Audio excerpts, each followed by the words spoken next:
India's varied topography and geology not only make for a variety of different crops, but they also make for an incredible range of biodiversity, flora and fauna.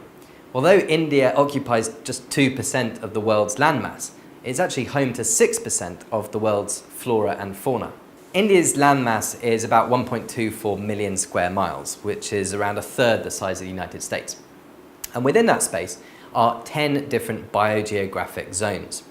The habitats in these zones include mountains, dry plateaus, rolling hills, fertile river valleys, vast plains, deserts, highlands, tropical rainforests, and islands. India's biogeographic zones contain an incredible range of climates, from the cold and snowy peaks of the high mountains to the north, to the arid deserts and semi-arid steppes of the northwest, central and eastern regions, to the lush tropical and semi-tropical northeast region and southwestern coast, where India's famed Western Ghats alone contain 4 different tropical and semi-tropical ecoregions and have been named as one of the top 5 biodiversity hotspots of the world for targeted conservation efforts. This area is also home to India's largest Asian elephant population, as well as at least 325 globally threatened species. I guess now would be a good time to point out that the difference between an Indian and an African elephant, size of the ears and the overall size of the animal. With such diversity of landscapes, climates, plants and animal life, it should come as no surprise that India is home to great cultural diversity. Language, clothing, cuisine, social hierarchies and customs have traditionally differed between India's myriad locations and regions. Although technology is bringing more awareness and connection beyond these regions than ever before, this was not the case in 1950 when a newly independent India was trying to forge a national identity.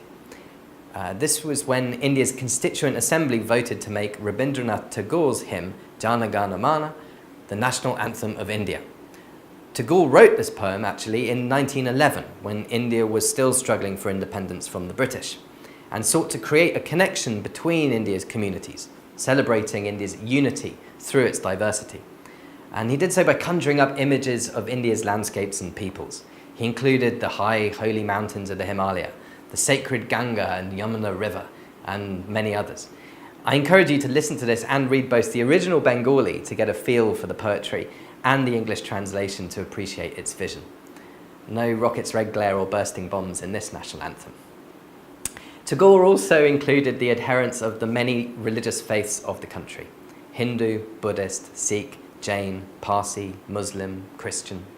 This celebration of and reverence for diversity, however, did not suddenly appear in response to colonial rule. For centuries, there has been a set of philosophical beliefs at the heart of Indian cultures that taught that there is no monopoly on truth, and that numerous apparently divergent truths may exist simultaneously and side by side. So let's now consider how this cultural influence enabled India's diversity to emerge, to coexist, and to survive.